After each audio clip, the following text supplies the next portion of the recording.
fahuwa khairul lakum wa an tasumu khairul lakum in kuntum ta'lamun. Syahrul Ramadan alladzi unzila fihi al-Qur'an hudan lin-nasi wa bayyinatin minal huda wal furqan faman syahida minkum asy-syahra falyasum faman kana minkum maridan aw 'ala safarin fa'iddatun min ayyamin ukhra yuridu Allahu bikumul yusra wa la yuridu bikumul 'usra wa litukmilul 'iddata wa litukabbirullaha 'ala ma 'adakum wa la'allakum tashkurun. Allah mengawali ayat ini dengan ya ayyuhal ladzina amanu, panggilan iman. Ya, dan panggilan ini makanya orang-orang yang puasa itu adalah orang yang beriman. Orang yang tidak puasa di luar meskipun muslim berarti imannya itu rendah banget. Ya, makanya ada yang mengatakan dalam mata orang puasa kemudian tidak sholat bagaimana hukumnya? Ada yang mengatakan puasa tidak sah, tapi ada yang mengatakan puasanya sah. Ya, karena sholat itu ibadah utama. Ya, dia menjadi barometer ibadah-ibadah yang lain. Kalau tidak sholat maka ibadah yang lain juga karena orang yang meninggalkan sholat gitu. Hukum orang meninggalkan sholat itu ulama mengatakan apa? Secara karena sadar hukumnya kafir. Nah, bagaimana dia puasa dalam kondisi kafir? Tidak sah kan? Ya. Dan hukum Syafi'i itu dalam mazhab Syafi'i orang yang tidak meninggalkan sholat itu sangat berat sampai tidak dikuburkan di pekuburan muslim. Tidak dikuburkan di pekuburan muslim. Makanya ulama berpendapat bahwa orang yang tidak salat puasa juga tidak sah. Ya ayyuhalladzina amanu. Ini disebutkan dalam Al-Quran sebanyak 89 kali, Pak. Ya ayyuhalladzina amanu, ya ayyuhalladzina amanu kutiba alaikumul qisasu wa huwa kurhun lakum. Ya, banyak doa ya ayyuhalladzina amanu 89 kali. Kutiba alaikumus siyam. Kutiba ya dalam bentuk mabni majhul, kalimat pasif. Diwajibkan. Ya, alaikum, dan kutiba alaikum dalam Quran disebutkan 5 kali. Termasuk ayat ini, ayat 83, yang artinya bahwa kewajiban yang sifatnya mengikat dan ada tingkat kesulitan. Tapi dia ada pilihan. Ya, berbeda dengan furiḍa 'alaikum. Fardu itu cuma satu, fardu sholat, ya tidak ada yang lain, gitu. Makanya disebut diungkapkan yang kata kutiba 'alaikum, diwajibkan kepada kalian. Karena itu hukum sholat ulama menarik kesimpulan hukum dari hukum puasa itu apa? Wajib, termasuk rukun Islam. Yang keberapa Pak? Kelima apa yang keempat? Keempat. Kalau dalam hadis disebutkan urutnya beda. Wal haji wa shaumi Ramadan.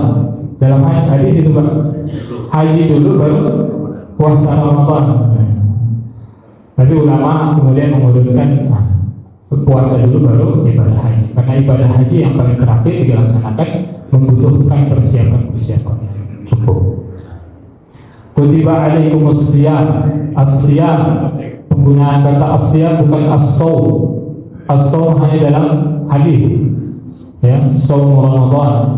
Kalau dalam Al-Qur'an diksinya sangat detail. Sangat sangat detail ya. Dia menggunakan as-siyam. Dari kata shama yasum, sum artinya menahan diri, dan secara definisi tadi menahan diri dari segala makan dan minum dan berhubungan biologi dan segala yang membatalkan puasa dari terbit fajar hingga terbenam matahari disertai niat. Makanya kalau di masjid-masjid yang NU menggunakan lafaz yang barang-barang nawaitu shauma qadin ada fardhi syahri Ramadan hadhihi sanati lillahi ta'ala. Itu tidak masalah melafalkan niat dan tidak melafalkan niat. Yang penting harus bolehkah kita niat di awal bulan saja? Boleh, ulama mengatakan boleh. Ya, kita meniatkan dari awal puasa biar tidak ketinggalan di malam hari. Ya. Boleh kita meniatkan dari awal bulan Ramadan, ya Allah aku niat untuk puasa Ramadan penuh. Insyaallah ta'ala. Selesai sudah, nggak usah repot-repot ketiduran. Kadang-kadang manusia biasa lumrah ketiduran, lupa, itu ada. As-siyam kutiba alaikumus-siyam kama kutiba alal ladzina min qablikum, sebagaimana diwajibkan kepada umat-umat sebelum kalian. Maksud umat kalian sini umat Yahudi dan Nasrani. Umat Nasrani itu diwajibkan puasa selama seminggu atau sebulan, ya, selama 12 jam. Ya. Kalau umat Yahudi dia berpuasa pada 10 Asyura itu. Nah, ini nanti ada kaitannya dengan sejarah awal puasa, penetapan puasa. Jadi baik yang kemudian alaikum qablikum la'allakum tattaqun. La'allakum tattaqun, ini agar kalian bertakwa. Dan ini yang biasanya dikatakan bahwa ini merupakan tujuan akhir dari puasa. Tapi masih sebenarnya kalau diteliti diurut lagi ayat ke bawah, masih ada kata satu kata yang kesini la'allakum tashkurun. Masih ada la'allakum tashkurun. Jadi tidak hanya la'allakum tattaqun, tapi juga la'allakum tashkurun, agar kalian bersyukur. Jadi manifestasi puasa tidak hanya satu, ada beberapa. Membentuk pribadi bertakwa, membentuk pribadi yang bersyukur, syukur nikmat Allah Subhanahu wa taala. Dan takwa itu kita tahu dia itu diibaratkan seperti kita jalan becek, kita menghindari becek itu dengan mengangkat celana. Itu gambaran Umar bin Khattab ketika menjelaskan tentang arti takwa. Tapi kemudian ulama menjelaskan bahwa takwa itu apa? Takut kepada Allah dan menjaga diri dari azab Allah, ya, menjaga diri dari azab Allah dengan melaksanakan semua perintahnya dan menjauhi larangannya. Dan puasa ini merupakan salah satu cara untuk menjadi pribadi yang bertakwa. Selain istiqomah, ada beberapa cara untuk meraih takwa itu. Baik, ayyam ma'dudat, hari-hari tertentu, yaitu puasa di bulan Ramadan. Baik, kita karena waktunya mepet, kita masuk ke sejarah dari puasa itu. Jadi puasa itu awalnya ketika diwajibkan pada tahun kedua Hijriah. Awal Nabi SAW hijrah ke Madinah itu, Nabi menemukan orang-orang Yahudi Madinah berpuasa. Yahudi puasa duluan mereka puasa Asyura. Asyura puasa 10 Muharram. Karena itu kita disunahkan kalau puasa Asyura untuk menyelisihi Yahudi puasa Tasu'a. Membarengi Tasu'a sama Asyura 9 dan 10 Muharram untuk menyelisihi orang-orang Yahudi. Kemudian Nabi SAW bertanya kepada orang Yahudi, bertanya, "Mahal yang mulai tasumuna?" Puasa apa yang kalian lakukan hari ini?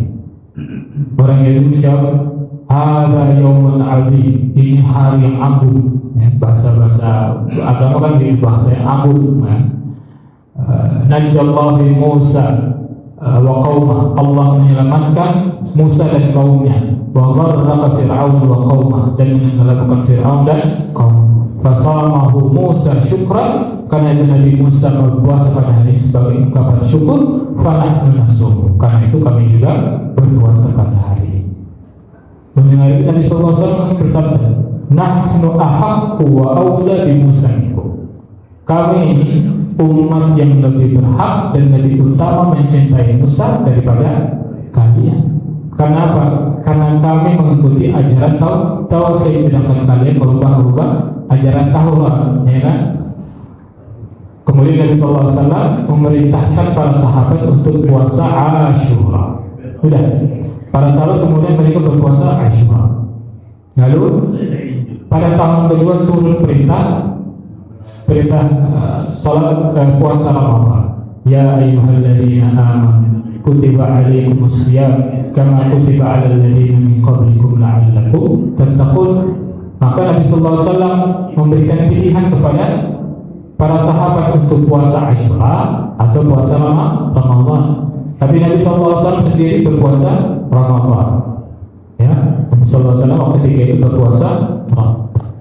Nah, lalu akhirnya puasa Ramadan itu karena berat. Awal-awalnya itu puasa Ramadan itu para sahabat buka di saat maghrib, setelah itu mereka puasa lagi setelah tidur. Kalau setelah tidur mereka tidak boleh makan. Ya, kalau tidur ya boleh makan. Nah, ini pernah terjadi pada seorang sahabat namanya Qais Al-Ansari. Dia suatu ketika datang menemui istrinya puasa. Padahal dia tanya, apakah ada makanan untuk kita berbuka? Dia bilang tidak ada. Tapi tunggu sebentar, saya akan cari di luar. Nah, ketika istrinya keluar, dia tertidur. Nah, jadi dulu kalau hukum tertidur saat puasa itu, setelah itu nggak boleh makan. Nah, berat kan? Belum buka. Langsung pas istrinya datang melihat suaminya tertidur, nah khaybatan, kamu ini rugi banget ya, udah datang cari makanan nggak dapat, tidur lagi. Nah, akhirnya sahabat Qais ini Al-Ansari meneruskan puasa sampai besok. Apa akibatnya? Apa? Dia jatuh pingsan. Nah, dia jatuh pingsan. Makanya kemudian turun ayat uhilla lakum lailatas siyamir rafathu ila nisaikum. Dihalalkan bagi malam hari itu berhubungan suami istri malam hari. Kemudian disuruh untuk menahan imsak ya, ketika waktu subuh. Itu sejarah awal puasa Ramadan. Kemudian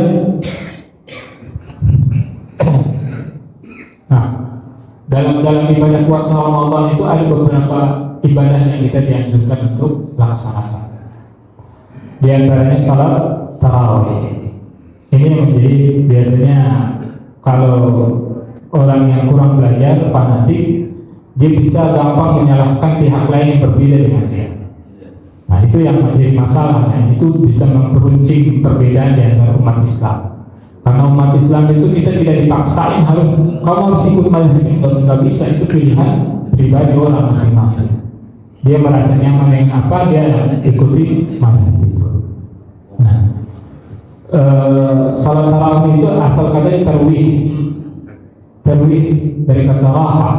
Arihna ya Bilal. Salat Nabi SAW kalau mau suruh Bilal salat, arihna Bilal, kata dari rohan, rehat. Kita sudah artikan menjadi kata rehat itu istirahat.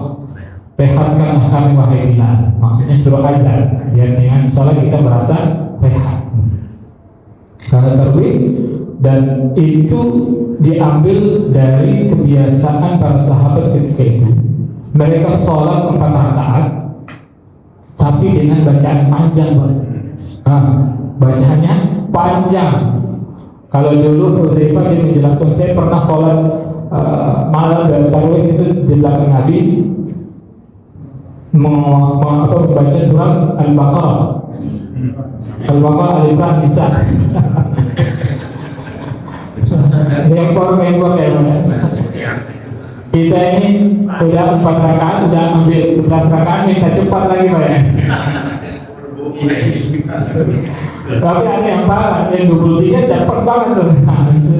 Itu menyalahi sunnah, yang tidak boleh seperti itu. Ya, para sahabat dulu mereka sholat 4 rakaat, kemudian istirahat. Karena memang lama sholatnya, bisa ratusan ayat bacanya. Baru dilanjutkan lagi dengan 4 rakaat berikutnya, lalu 3 rakaat, ditutup dengan witir 3 rakaat. Nah, apakah setelah sholat witir itu boleh sholat malam lagi? Boleh, karena secara spesifik Nabi tidak membatasi qiyam Ramadan. Iya Pak, kalau Muhammadiyah kan harus 8 rakaat, tidak bertambah kan? Yang saya tahu dan nggak tahu kalau ada perubahan. Baik, majelis tarjih. Jadi qiyam Ramadan itu ulama berbeda pendapat jumlah rakaat. Ada yang mengatakan yang pertama itu 11 rakaat. Ini sesuai hadis Aisyah radhiyallahu anha.